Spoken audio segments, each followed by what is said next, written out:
الله أكبر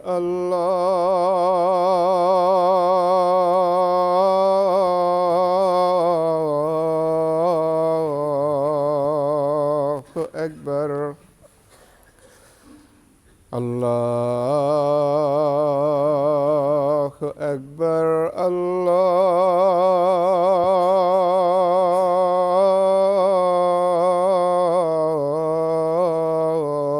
الله أكبر أشهد أن لا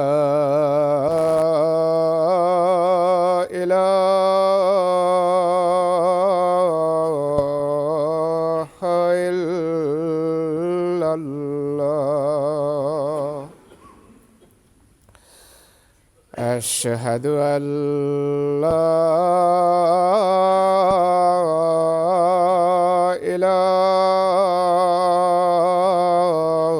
إله إلا الله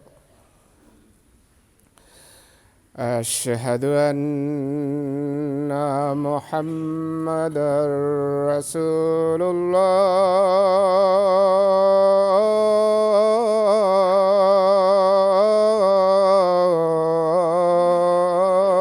الله أشهد أن محمدًا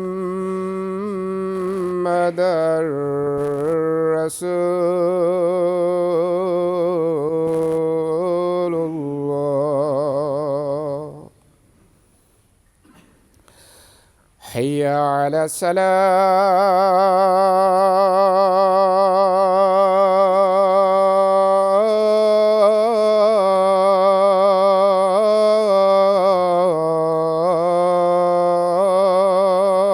الصلاة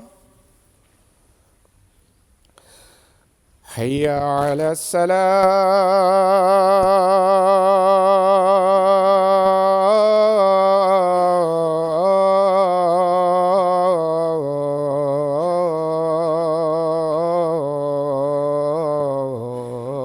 السلام حي على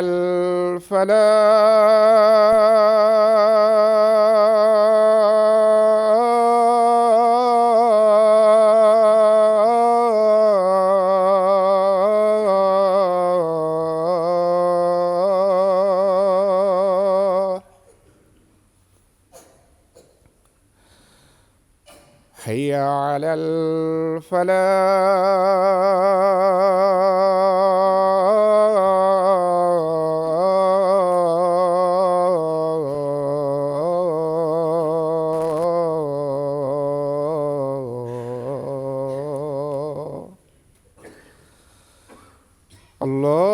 الله أكبر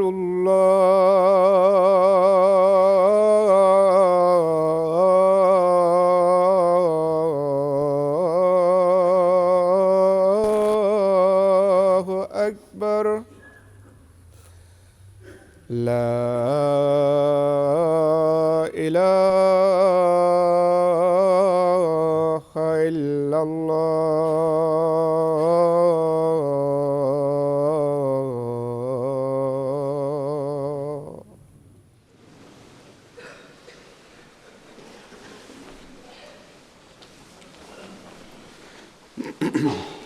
السلام عليكم ورحمة الله.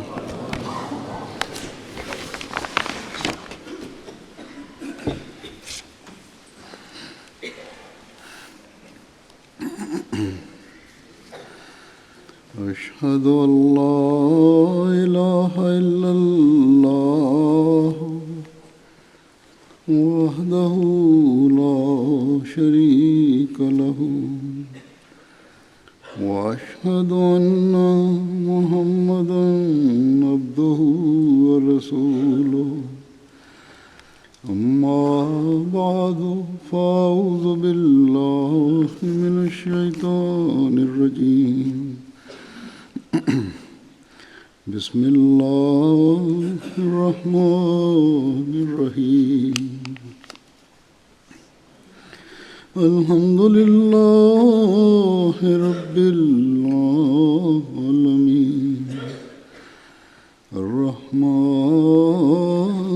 الرحيم مالك يوم الدين إياك نعبد وإياك نستعين اهدنا الصراط المستقيم صراط الذين أنعمت عليهم غير المغضوب عليهم ولا الضالين.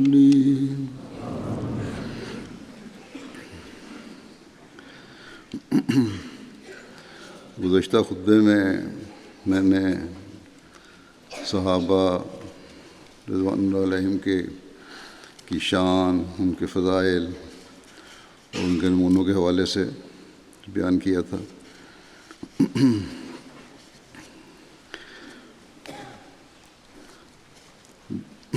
بعض صحابہ کی زندگیوں کے حالات بیان کیے تھے، اور بھی بیان کرنا چاہتا تھا لیکن وقت کی وجہ سے بیان نہیں کر سکا. بعد میں لوگوں کے خطوط سے مجھے احساس ہوا کہ جو کم از کم جو نوٹس میں نے لیے تھے وہ بیان کر دوں، تاکہ جہاں صحابہ کے حالات کا علم ہو، ان کی قربانیوں کا علم ہو، وہاں ہمیں ان کے نمونوں کو اپنانے کی طرف توجہ پیدا ہو. لہٰذا آج میں اسی والے سے پھر بات کروں گا.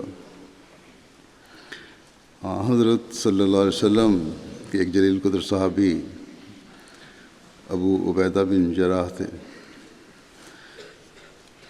ایک صحابی ہونے کی حیثیت سے یقیناً ان کا ایک مقام تھا، بہت سی خصوصیات کے حامل تھے، لیکن آپ کے امین ہونے کے بارے میں حضرت صلی اللہ علیہ وسلم نے جو سند عطا کی ہے اس کا روایت میں یوں ذکر ملتا ہے کہ نجران کے وفد نے جب نجران والوں سے کسی کو خراج وصول کرنے کے لیے بھجوانے کے لیے کہا تو حضرت صلی اللہ علیہ وسلم نے فرمایا کہ میں تمہارے پاس ضرور ایسا شخص بھیجوں گا، یعنی ایک ایسا امین جو سراسر امین ہوگا.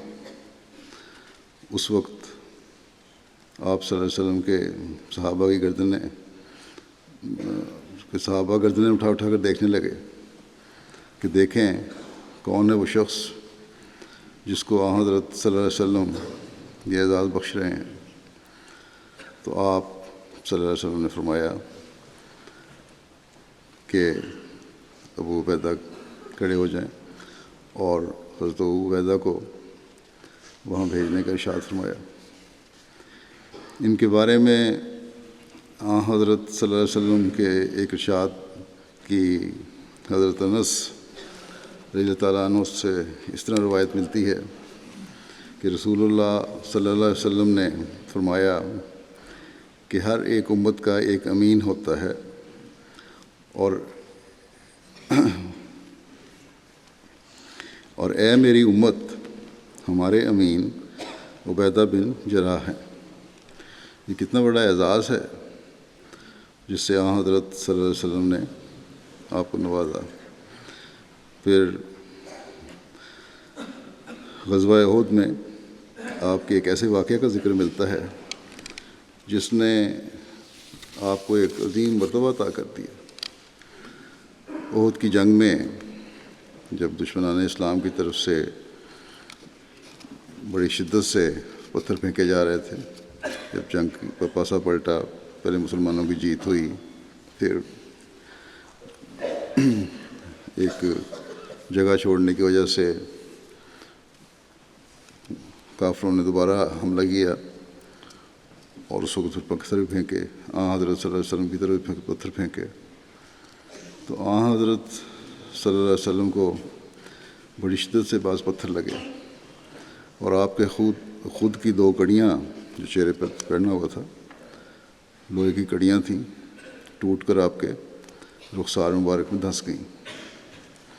تو حضرت ابو عبیدہ تھے جنہوں نے حضرت صلی اللہ علیہ وسلم کے رخسار سے یہ کڑیاں نکالیں۔ حضرت ابو بکر رضی اللہ عنہ بیان کرتے ہیں کہ پہلے ایک کڑی کو انہوں نے اپنے دانتوں سے پکڑا اور زور سے کھینچا، اندر بڑی دیر کھپی ہوئی تھی تو وہ باہر نکل آئی، لیکن اتنا زور لگانا پڑا کہ جب وہ کڑی باہر نکلی تو جھٹکے سے ابو عبیدہ پیچھے گرے اور اس کے ساتھ ہی آپ کا اگلا ایک دانت بھی ٹوٹ گیا۔ پھر انہوں نے دوسری کڑی کو بھی اسی طرح دانتوں میں دبا کر کھینچا تو آپ کا دوسرا دانت بھی ٹوٹ گیا اور پھر آپ اسی طرح پیچھے گرے۔ اتنی زور سے، اتنی گہرائی سے وہ اندر کھبی ہوئی تھیں حضرت صلی اللہ علیہ وسلم کے چہرے مبارک پر۔ تو یہ ہے وہ عشق و فدائیت کا واقعہ جو رہتی دنیا تک ابو عبیدہ کا ذکر زندہ رکھے گا۔ لوگ کہتے ہیں، اس وقت لوگ کہا کرتے تھے، روایت میں آتا ہے کہ اگلے 2 ٹوٹے ہوئے دانتوں والا شخص اتنا خوبصورت ہم نے کبھی نہیں دیکھا جتنے حضرت ابو عبیدہ تھے۔ عموماً دانت ٹوٹنے سے تھوڑی سی شکل میں فرق پڑ جاتا ہے، لیکن کہتے ہیں ان کے دانت ٹوٹنے کے باوجود ان کی خوبصورتی میں اضافہ ہوا۔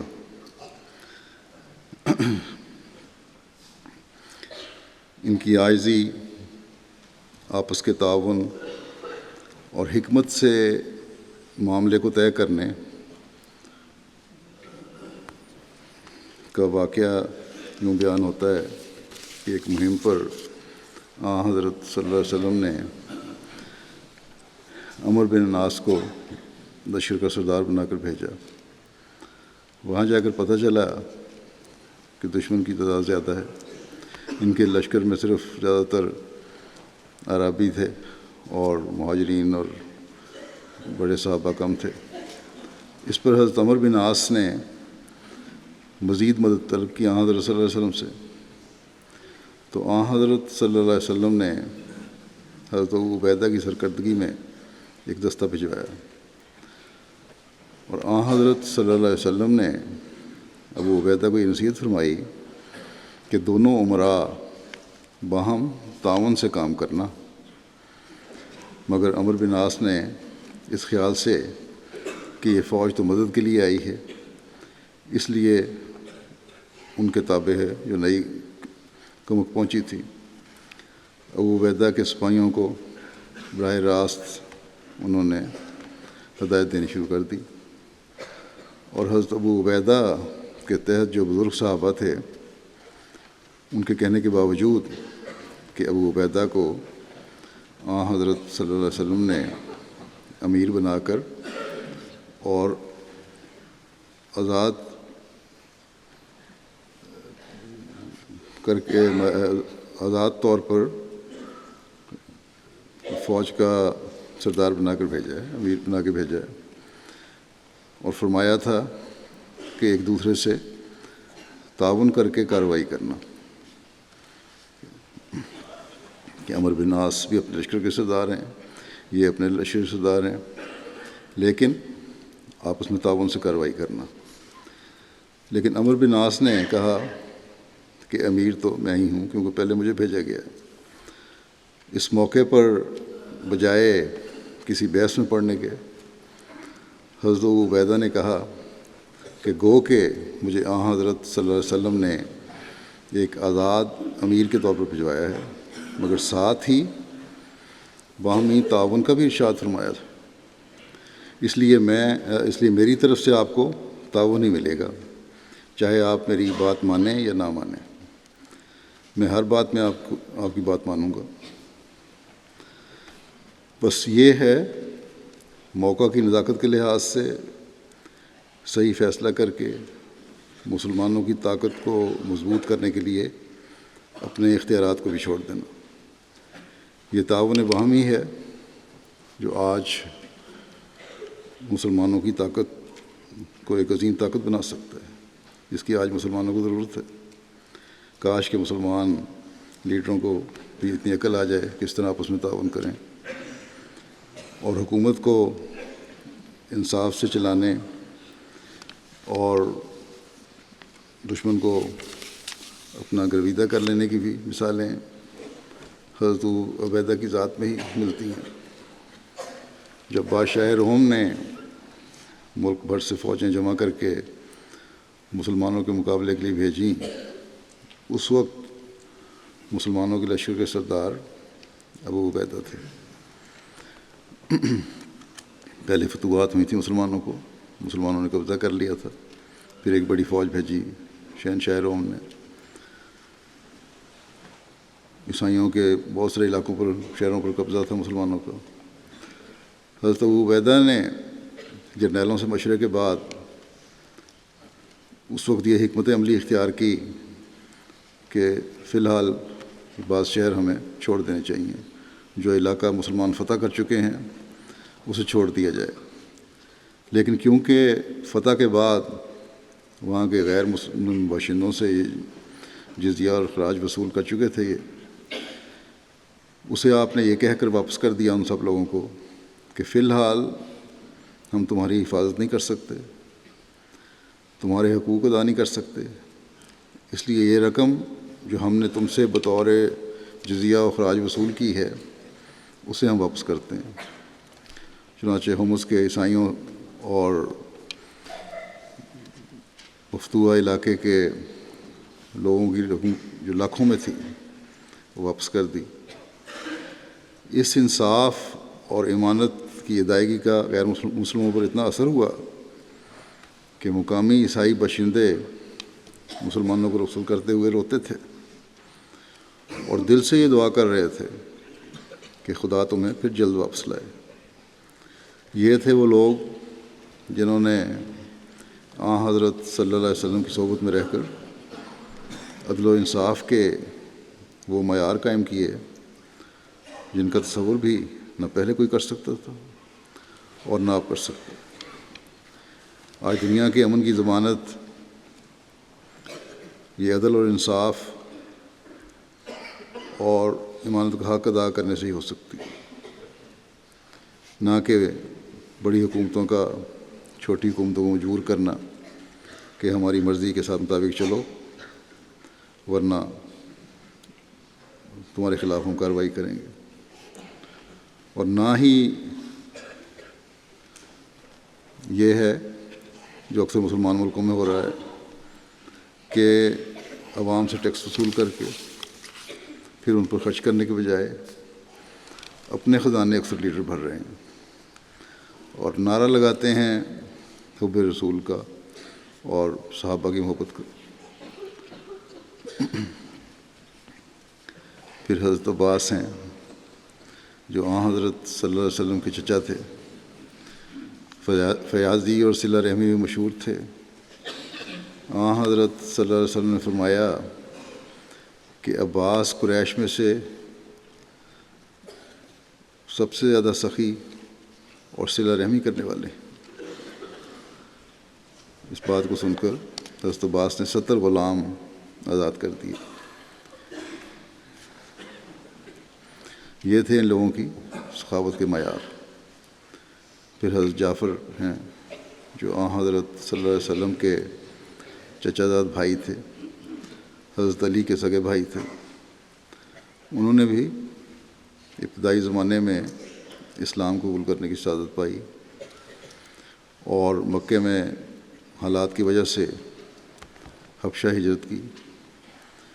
مکے والوں کو جب علم ہوا تو انہوں نے اپنے 2 سرداروں کو بہت سے تحائف دے کر حبشہ بھیجا اور وہاں کے سرداروں وغیرہ کے لیے تحفے بھیجے،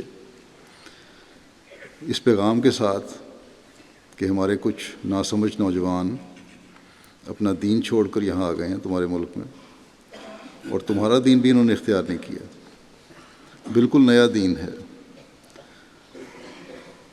اور اس ذریعے سے انہوں نے سرداروں کے ذریعے سے، بڑے لوگوں کے ذریعے سے یہ سفارش کروانی چاہیے ان کو تحفے دے کر کہ شاہ حبشہ سے ہماری ملاقات کروا دو.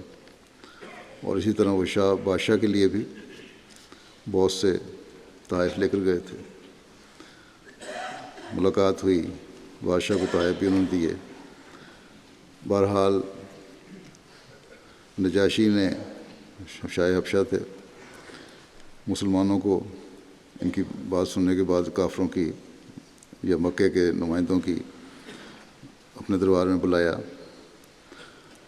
مسلمان بڑی پریشانی کے عالم میں گئے کہ پتہ نہیں کیا سلوک ہوتا ہے ہم سے.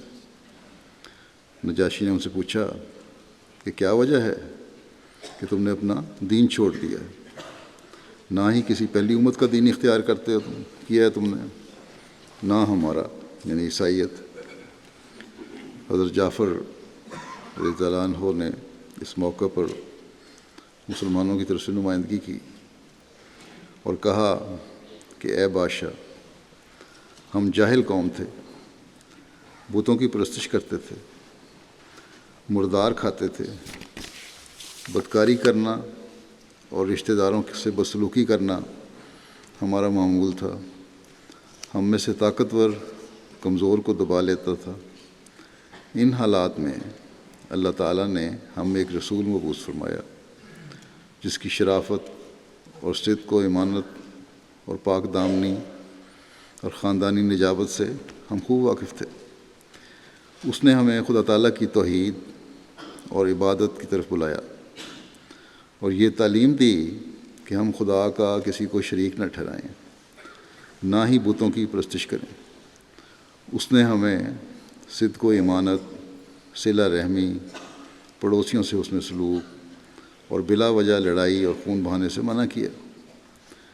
بے حیائیوں سے بچنے کا کہا، جھوٹ بولنے اور یتیم کا مال کھانے اور پاک دامنوں پر الزام لگانے سے منع کیا. ہمیں حکم دیا کہ ہم خدائے واحد کی عبادت کریں. ہم نے اسے قبول کیا اور اس کی باتوں پر عمل کرتے ہیں.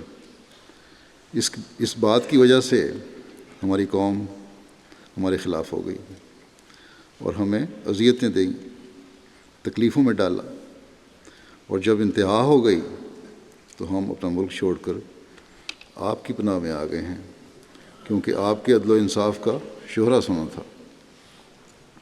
اے بادشاہ، ہم امید رکھتے ہیں کہ اس ملک میں ہم پر کوئی ظلم و زیادتی نہیں کی جائے گی.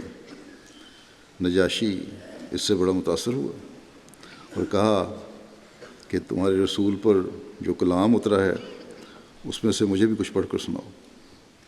اس پر انہوں نے سورہ مریم کی کچھ آیات پڑھیں اور اس خوش الحانی سے پڑھیں کہ نجاشی رونے لگا، آنکھوں میں اس کے آنسو آ گئے اور کہا کہ خدا کی قسم، لگتا ہے یہ کلام اور موسیٰ کا کلام ایک ہی سرچشمے سے ہیں.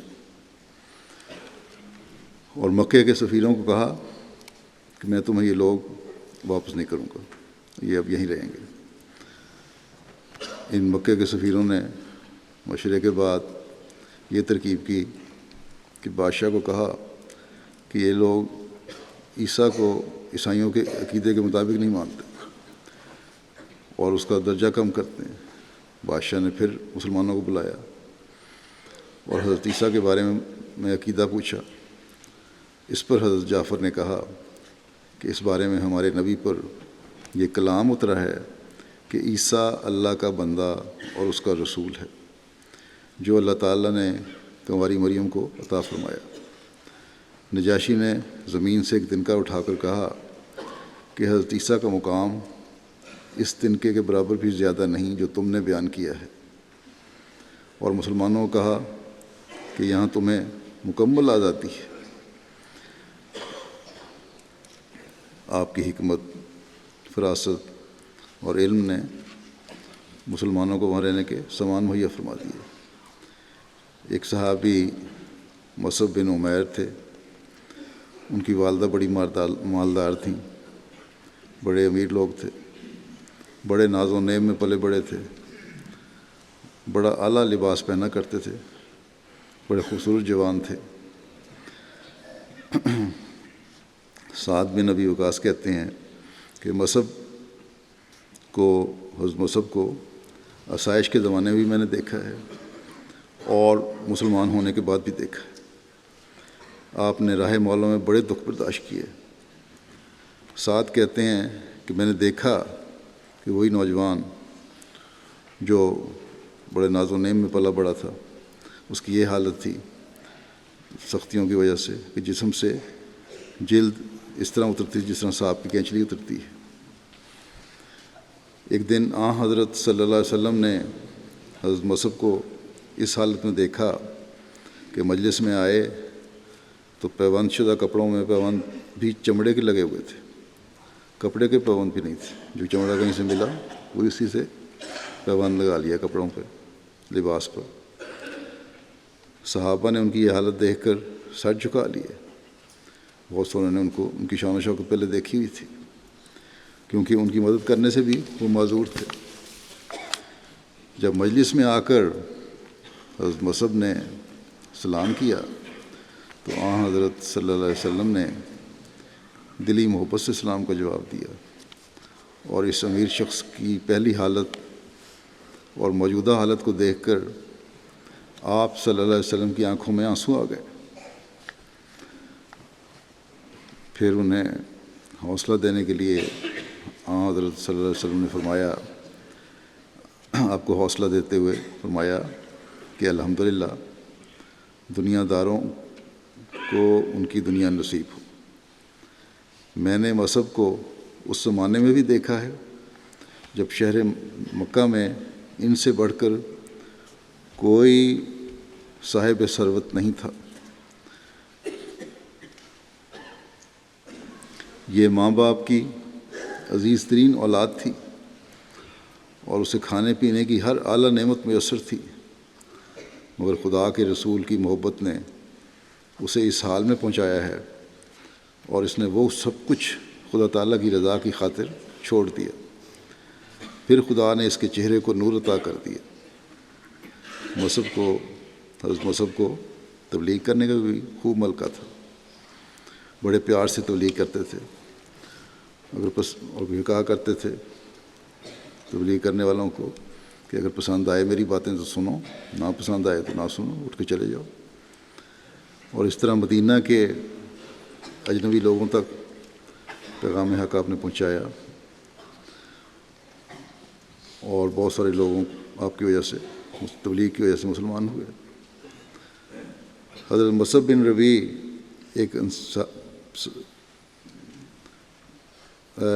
سعد بن ربیع ایک اور انصاری صحابی تھے۔ جب مدینہ میں ہجرت کے بعد حضرت صلی اللہ علیہ وسلم نے مواخات کا سلسلہ قائم کیا تو حضرت صلی اللہ علیہ وسلم نے ان کو حضرت عبد الرحمن بن عوف کا بھائی بنایا۔ وہ انہیں اپنے ساتھ اپنے گھر لے گئے، خوب مہمان نوازی کی، اور پھر کہا کہ اس اخوت کے رشتے کو بڑھانے کے لیے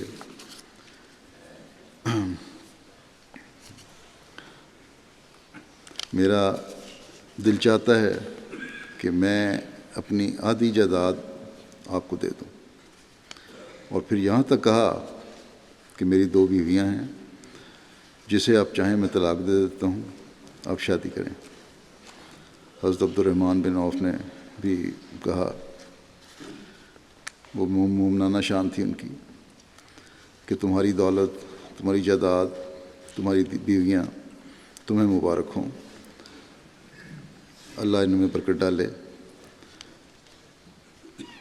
اور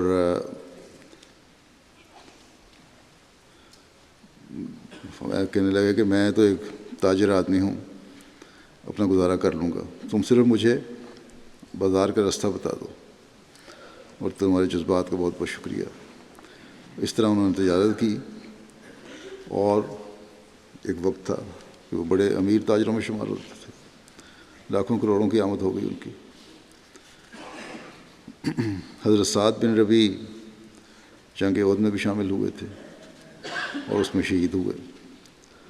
ان کا واقعہ یوں لکھا ہے، ابی بن کعب کہتے ہیں کہ حضرت صلی اللہ علیہ وسلم نے جب فرمایا کہ سعد بن ربی کا پتہ کرو، اسے دشمنوں میں گھرے ہوئے میں نے جنگ کے دوران دیکھا تھا،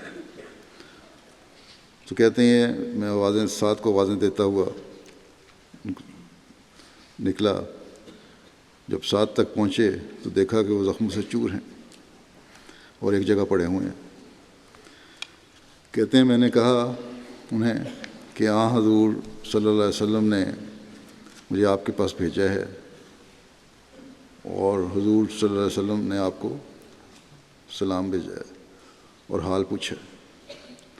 حضرت سعد نے جواب میں کہا کہ حضرت صلی اللہ علیہ وسلم کو میرا بھی سلام کہنا اور عرض کرنا کہ مجھے نیزوں اور تیروں کے شدید زخم پہنچے ہیں، بظاہر بچنا ممکن نہیں لگتا، اور یہ کہنا کہ یا رسول اللہ، جتنے خدا کے پہلے نبی گزرے ہیں، جتنی ان کی آنکھیں اپنی قوم سے ٹھنڈی ہوئی، خدا تعالیٰ ان سے بڑھ کر آپ کی آنکھیں ہم سے ٹھنڈی کرے۔ اور میری قوم کو سلام کے بعد یہ کہنا کہ جب تک خدا کا رسول تمہارے اندر موجود ہے، اس امانت کی حفاظت کرنا تم پر فرض ہے۔ یاد رکھو، جب تک ایک شخص بھی تمہارے اندر موجود ہے، زندہ موجود ہے، اگر تم نے اس امانت کی حفاظت میں کوئی کمی دکھائی تو قیامت کے دن خدا تعالیٰ کے حضور تمہارا کوئی عذر قابل قبول نہیں ہوگا۔ یہ پیغام دے کر آپ اس دنیا سے رخصت ہو گئے۔ حضرت اسید بن حضیر انصاری، ان کو حضرت مصعب کے ذریعے اسلام قبول کرنے کی سعادت ملی۔ ان کے روحانی مقام کے بارے میں روایت ہے کہ وہ کہا کرتے تھے کہ میری 3 حالتیں ایسی ہیں کہ ان میں سے کوئی ایک حالت بھی مجھ پر طاری رہے تو میں اپنے آپ کو اہل جنت میں سے سمجھوں گا۔ پہلی بات یہ کہ جب میں قرآن کریم کی تلاوت کرتا ہوں یا کوئی اور تلاوت کرے اور میں سن رہا ہوں تو اس وقت مجھ پر جو خشیت کی حالت طاری ہوتی ہے قرآن کریم سن کر، اگر وہ ہمیشہ رہے تو میں اپنے آپ کو جنتیوں میں شمار کروں۔ دوسری بات یہ کہ جب نبی کریم صلی اللہ علیہ وسلم خطبہ ارشاد فرماتے ہیں اور میں انتہائی توجہ سے حضور صلی اللہ علیہ وسلم کا واعظ سنتا ہوں تو اس وقت میری جو حالت ہوتی ہے اگر وہ دائمی ہو جائے تو میں جنتیوں میں سے ہو جاؤں۔ تیسرے کہتے ہیں کہ جب میں کسی جنازے میں شامل ہوں تو میری یہ حالت ہوتی ہے کہ گویا یہ جنازہ میرا ہے اور مجھ سے پرسش ہو رہی ہے۔ اگر یہ حالت مستقل رہے، جو خوف کی حالت ہے، تو میں جنتیوں میں اپنے آپ کو شمار کروں۔ بہرحال یہ ان کی کمال خشیت الہی کی علامت ہے، اور یہی حالت ہے جو انسان کو اللہ تعالیٰ کا خوف دلاتی رہتی ہے، اور انسان نیک اعمال کی پھر کوشش بھی کرتا رہتا ہے کہ ہر وقت اللہ تعالیٰ یاد رہتا ہے، ہر موقع پر اللہ تعالیٰ یاد رہتا ہے۔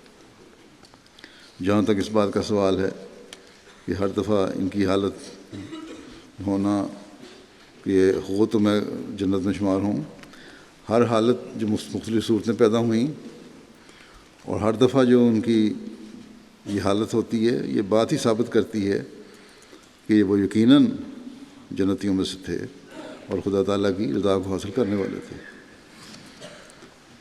ان کی ایک خصوصیت عبادت اور نماز سے گہری محبت ہے۔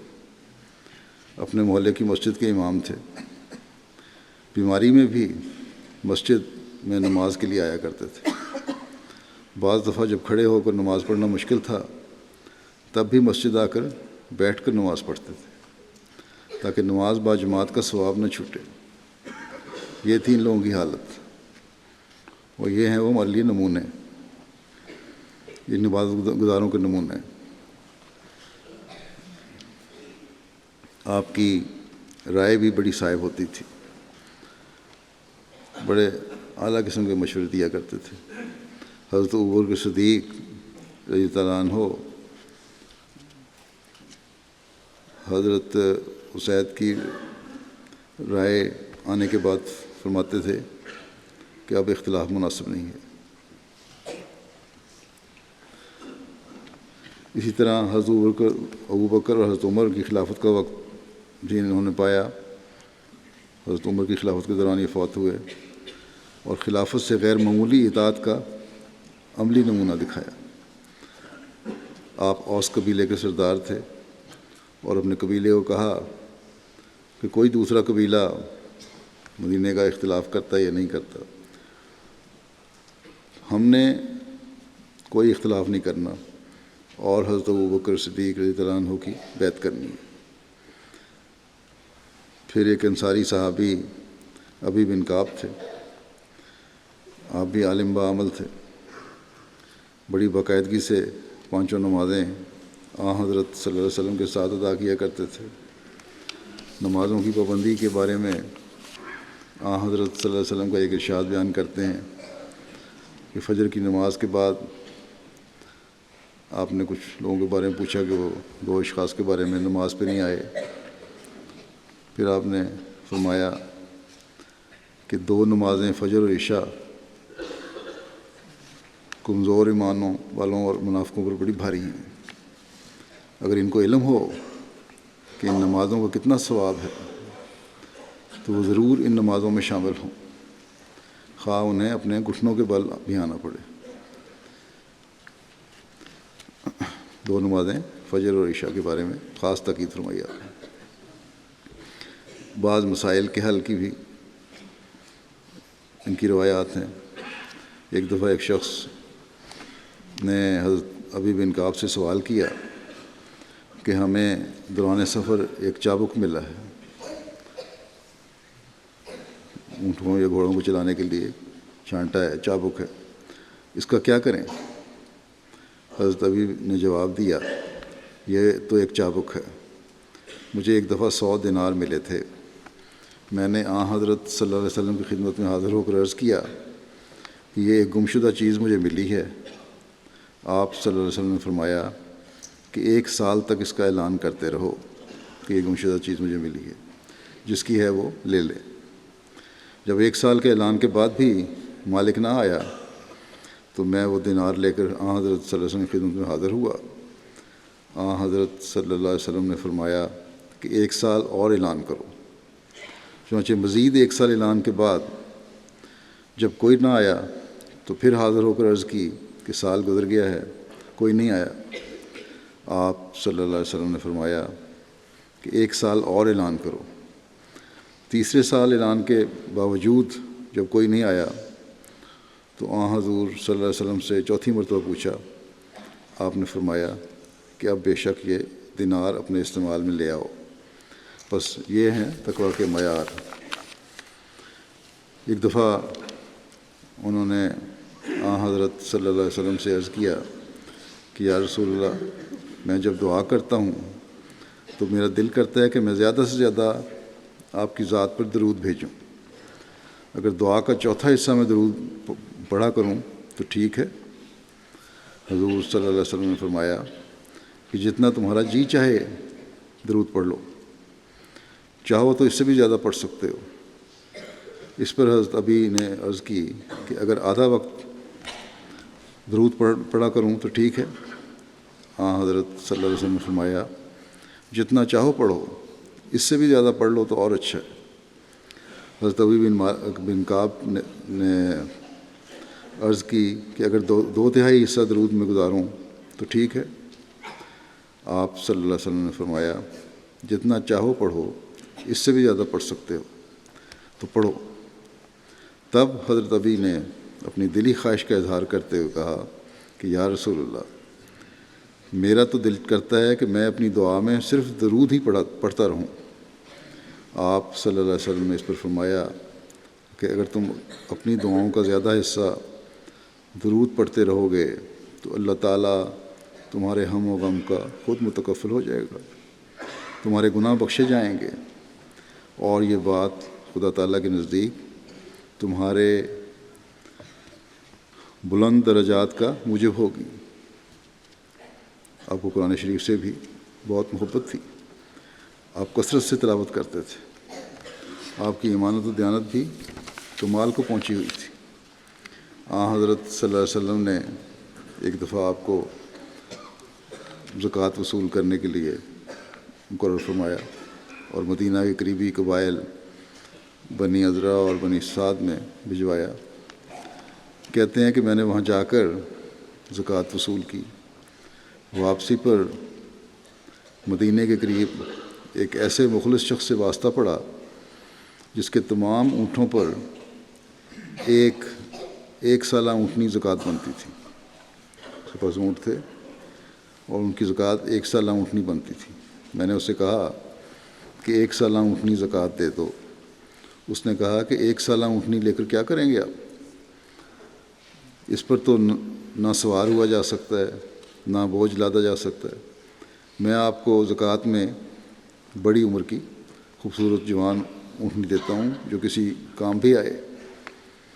حضرت ابی بن کعب کہنے لگے، میں نے اسے کہا کہ میں تو محض ایک امین ہوں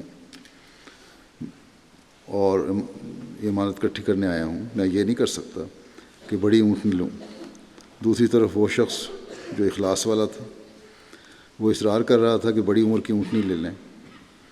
اس پر حضرت ابی نے کہا کہ پھر تم خود حضرت صلی اللہ علیہ وسلم کی خدمت پیش ہو کے بات کر لو اور اونٹنی پیش کر دو۔ چنانچہ وہ صحابی بھی حضور صلی اللہ علیہ وسلم کی خدمت میں پیش ہوئے اور تمام بات بیان کی اور کہا یہ بڑی اونٹنی قبول فرمائیں۔ حضور صلی اللہ علیہ وسلم نے ان کی قربانی پر بہت خوشی کا اظہار کیا اور فرمایا اگر تم دلی خوشی سے چاہتے ہو یہ اس اونٹنی کو دینا تو اللہ تعالیٰ تمہیں اس کا بہترین اجر دے گا۔ حضرت ابھی بڑے علمی آدمی بھی تھے، قرآن کریم کا بھی خوب علم تھا انہیں، مجالس میں خوب علمی باتیں ہوتی تھیں ان کی، غرض کہ ان کا ایک مضبوط مقام تھا اور وہ جو بلند مقام تھا ان کا، اور ان کے بلند مقام جن صحابہ کی ہیں جن کا فیض آج بھی جاری ہے اور ہم ان کی باتوں سے فائدہ اٹھاتے ہیں۔ حضرت مسیح موعود علیہ الصلوۃ والسلام فرماتے ہیں کہ حضرت صلی اللہ علیہ وسلم کے پاس وہ کیا بات تھی کہ جس کے ہونے سے صحابہ نے اس قدر صدق دکھایا اور انہوں نے نہ صرف بت پرستی اور مخلوق پرستی ہی سے منہ موڑا بلکہ در حقیقت ان کے اندر سے دنیا کی طلب ہی مسلوب ہو گئی اور وہ خدا کو دیکھنے لگ گئے۔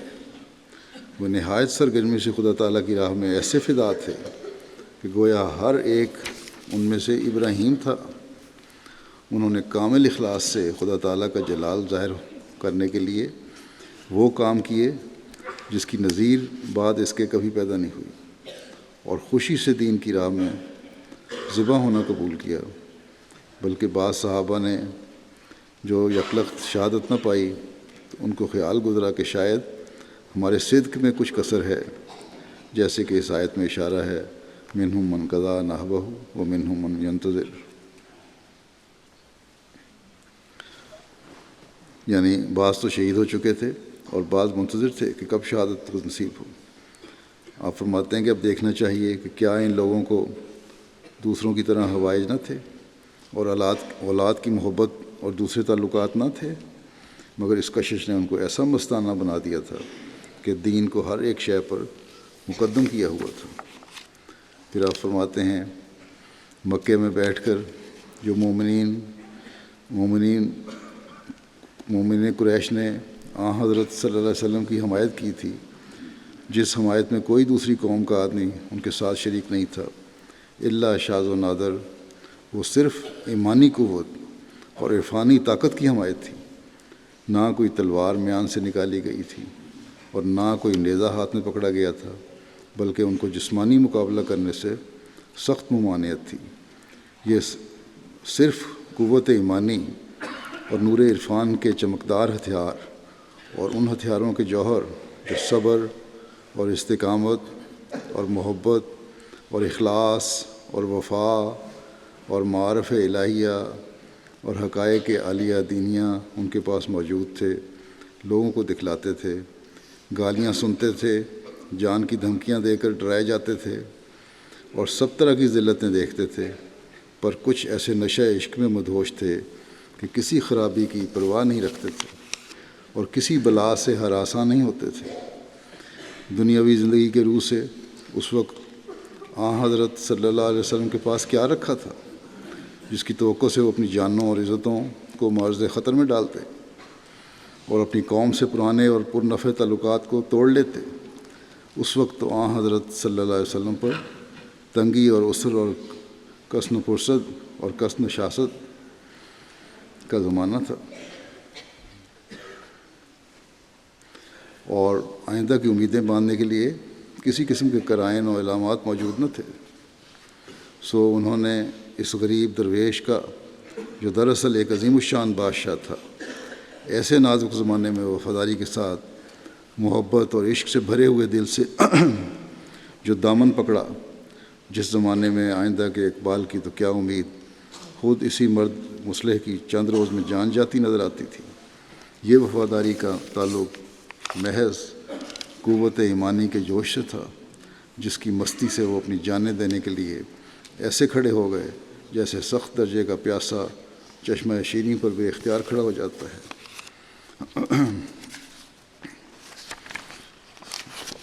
سر الخلافہ میں آپ فرماتے ہیں، عربی اس کا ترجمہ پڑھ دیتا ہوں میں، اعلموا رحمکم اللہ ان صحابۃ کلہم کانوا کجوارح رسول اللہ صلی اللہ علیہ وسلم وفخر نوع الانسان فبعضهم کانوا کالعیون وبعضهم کانوا کالاذان وبعضهم کالایدی وبعضهم کالارجل من رسول الرحمن وکل ما عملوا من عمل وجاہدوا من جہد فکانت کلها صادرۃ بهذه المناسبات وکانوا یبغون بها مرضات رب الکائنات رب العالمین۔ اللہ آپ لوگ رحم فرمائے، جان لو کہ سارے کے سارے صحابہ رسول اللہ صلی اللہ علیہ وسلم کے سارے کے سارے صحابہ رسول اللہ صلی اللہ علیہ وسلم کے اعضاء و جوارح کی طرح تھے اور نوع انسان کے فخر تھے۔ خدائے رحمان کے رسول اللہ صلی اللہ علیہ وسلم کے لیے ان میں سے بعض آنکھوں جیسے تھے، بعض کانوں کی طرح، اور بعض ان میں سے ہاتھوں کی مانند، اور بعض پاؤں کی طرح تھے۔ ان صحابہ نے جو بھی کام کیے یا جو بھی صحیح فرمائی، وہ سب کچھ ان اعضاء کی مناسبت سے صادر ہوئے، اور ان کی غرض اس سے محض رب کائنات رب العالمین کی رضا جوئی تھی۔ اللہ تعالیٰ ان روشن ستاروں کے نمونوں پر چلتے ہوئے ہمیں اللہ تعالیٰ اور اس کے رسول سے محبت کرنے والا بنائے، اور ہمارا بھی ہر عمل اللہ تعالیٰ کی رضا جوئی کے لیے ہو۔ نمازوں کے بعد میں ایک جنازہ غائبی پڑھاؤں گا جو مکرمہ عریشہ ڈیفن تھالر صاحبہ ایلیا فہیم ڈیفن تھالر صاحب ہالینڈ کا ہے، جو آج کل بینن میں تھی۔ 11 دسمبر کو بینن میں ہی اچانک ہارٹ فیل ہونے کی وجہ سے 62 سال کی عمر میں وفات پا گئیں۔ انا للہ و انا الیہ راجعون۔ یہ تعلیم مکمل کرنے کے بعد ایک بینک میں ملازمت کرتی تھی۔ 2002 میں ان کی شادی حضرت خلیفۃ مسیح رابع کی منظوری سے فہیم ڈیفن تھالر صاحب ڈچ احمدی ہیں ان سے ہوئی۔ اس وقت مرحومہ نے اسلام قبول نہیں کیا تھا، لیکن جماعت کے بارے میں دلچسپی رکھتی تھی۔ شادی کے بعد انہوں نے رمضان کے مہینے میں تجربے کے طور پر روزے بھی رکھے۔ فہیم صاحب ان کے جو خاوند ہیں، یہ بھی ڈچ احمدی ہیں، یہ بیان کرتے ہیں کہ اسی دوران ایک دفعہ جب کہ ہم باتیں کر رہے تھے تو انہوں نے رونا شروع کر دیا۔ میں سمجھا کہ میں نے کوئی سخت بات کہہ دی ہے۔ بعد میں مرحومہ نے بتایا کہ وہ اپنا اور احمدیت کا موازنہ کر رہی تھی، اور پھر یہ سمجھ کر کہ مجھ میں اور احمدیت میں بہت زیادہ فرق ہے، میں تو کبھی بھی احمدی نہیں، مسلم نہیں بن سکتی، تو اس محرومی کے احساس نے مجھے رلا دیا تھا۔ فہیم صاحب کے ساتھ گیمبیا کے دورے پہ گئیں، وہاں جماعت کاموں کو دیکھا انہوں نے، اور اس کا ان پر بڑا اچھا اثر ہوا۔ اور وہاں پھر فہیم صاحب نے اس کے بعد ان کو بیعت فارم دیا، تو بیعت فارم پڑھا، شرائط بیعت پڑھی لکھی ہوئی تھیں.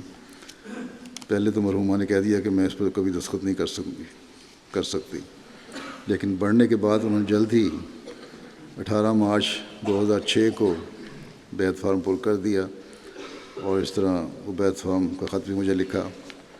خلافت سے مرحومہ کی بہت محبت تھی، جماعت کے کاموں میں اپنے میاں کی مدد کرتی تھیں. جماعت ہالینڈ کے پریس سیکرٹری بھی تھے وہ، اور ترجمے میں مدد بھی کیا کرتی تھیں ان کی. پھر جب وصیت کی تاریخ ہوئی اور وصیت کی تاریخ کا ان کو پتہ لگا، خطبہ سنا میرا، تو انہوں نے جلدی وصیت بھی کر لی. پھر 2009 میں مرحومہ اپنے شوہر مکرم فہیم صاحب کے ساتھ وقف کر کے ہیومینٹی فرسٹ کے تحت بننے والے یتیم خانے کا بندوبست سنبھالنے کے لیے بینین، افریقہ، مغربی افریقہ چلی گئیں. بظاہر یہ ایک جذباتی فیصلہ لگتا تھا، کیونکہ مرحومہ کی بینک میں بڑی اچھی نوکری تھی اور اس کو چھوڑ کے گئی تھی. مربی انچارج ہالینڈ نے کہا کہ میں نے ان سے سمجھانے کی کوشش کی کہ یہ حالات افریقہ کے بڑے اتنے آرام دہ نہیں ہیں، تاکہ ذہنی طور پر تیار ہوں. تو مرحومہ نے کہا مربی صاحب مجھے یہ سب نہ بتائیں، میں نے بڑا سوچ سمجھ کر فیصلہ کیا ہے.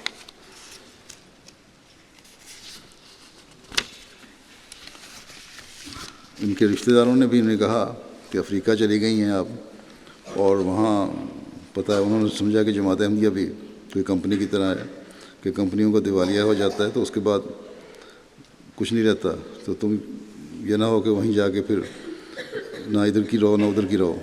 تو انہوں نے ان کو جواب دیا اپنے رشتہ داروں کو، عیسائیوں کو، کہ بڑا پختہ ایمان تھا، اس بات کی فکر کرنے کی ضرورت نہیں ہے.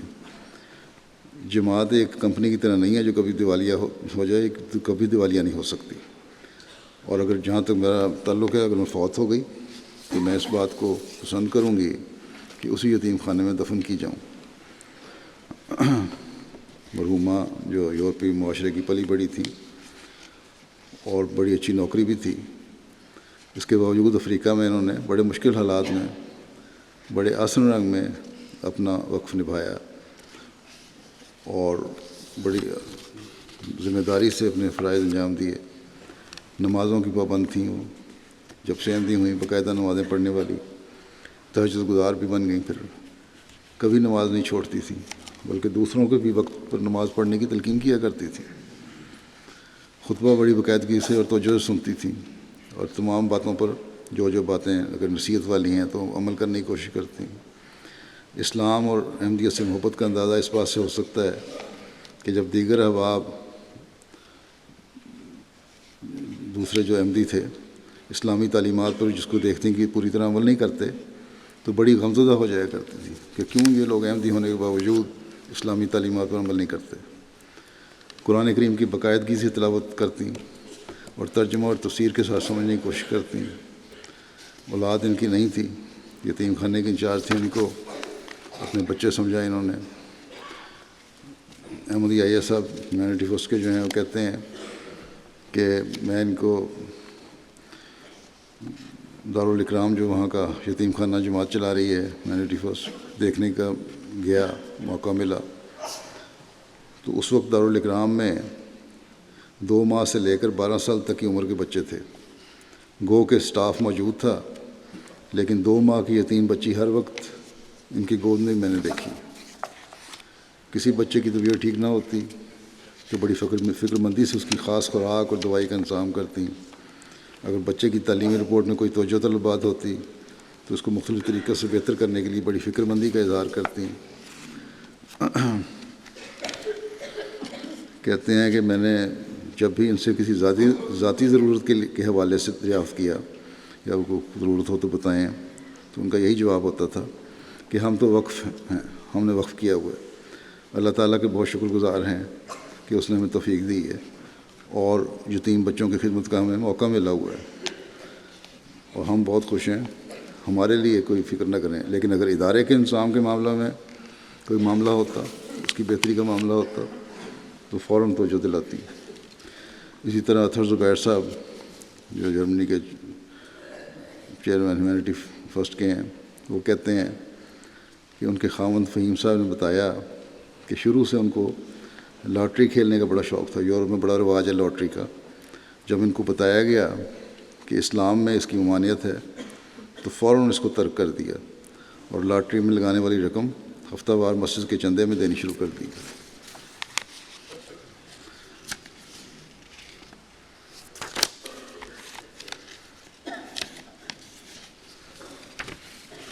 پھر کہتے ہیں کہ دوروں کے بارے میں جب میں ان سے ملتا رپورٹیں دیتے ہیں میرے دوروں کے بارے میں.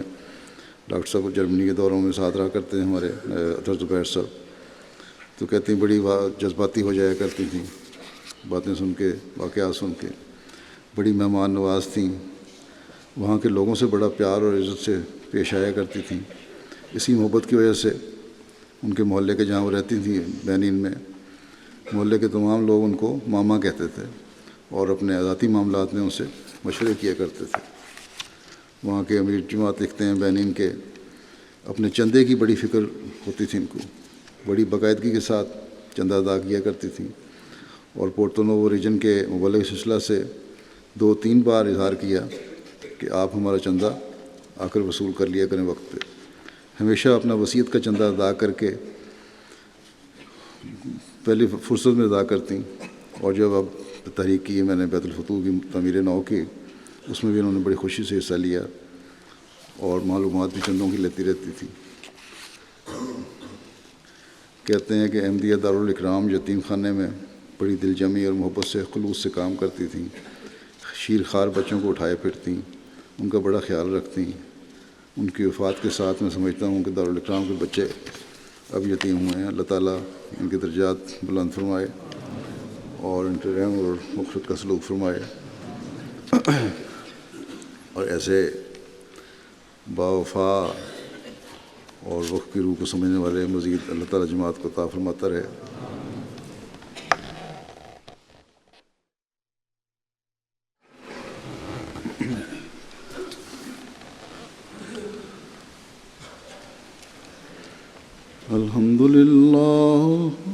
الحمد للہ نحمده ونستعینه ونستغفره ونؤمن به ونتوکل علیہ ونعوذ باللہ من شرور انفسنا ومن سیئات اعمالنا.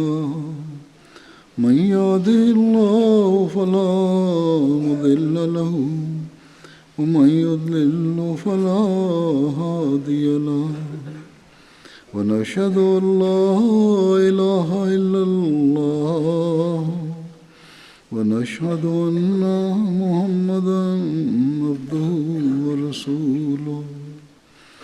عباد الله رحمكم الله, إن الله يأمر بالعدل والإحسان وإيتاء ذي القربى وينهى عن الفحشاء والمنكر والبغي يعظكم لعلكم تذكرون. اذكروا الله يذكركم وادعوه يستجب لكم ولذكر الله أكبر.